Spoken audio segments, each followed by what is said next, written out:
ఏ friends, ఈరోజు మనం మన ఫ్రెండ్ థింగ్స్ పిక్ చేసుకోవడానికి హార్ట్ఫోర్డ్ అయితే వచ్చేసాం. సో వచ్చేసి వాడి థింగ్స్ అయితే పిక్ చేసేసుకున్నాను.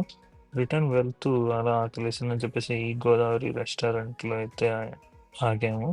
వీళ్ళ అంబియన్స్ చాలా బాగుంది అండ్ వీళ్ళ సీటింగ్ కెపాసిటీ కూడా బాగుంది. మనం ఒక స్టార్టర్ అన్న చికెన్ బిర్యానీ ఆర్డర్ చెప్పేసాం. వచ్చేసింది మన చికెన్ బిర్యానీ. ఆ, మరీ సూపర్గా ఏం లేదు, బట్ ఓకే ఓకే. అండ్ అలా రిటర్న్ వెళ్తుండగా మనకు ఒక విషయం గుర్తొచ్చింది ఏంటంటే మనం కొన్ని గ్రోసరీస్ పిక్ చేసుకోవాలని. సో గ్రోసరీస్ కోసం మనం ఆగాం Indian farmers market. So weekend కదా, చాలా బిజీగా ఉంటుందేమో అనుకున్నాను. బిజీగా ఉంది, బట్ మన షాపింగ్ క్విక్గా ఫినిష్ అయిపోయింది. మనం దోశ బ్యాటర్ అండ్ కావాల్సిన స్టఫ్ అంతా తీసేసుకొని ఫాస్ట్గా అయితే ఫినిష్ చేసేసుకున్నాం.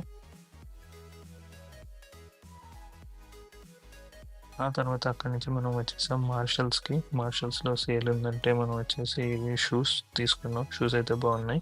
ఇంకక్కడి నుంచి నైట్ ఇంటికి వెళ్ళిపోయి కాంతారా మూవీ చూస్తూ ఈ నైట్ని ఇలా క్లోజ్ చేసేసాం.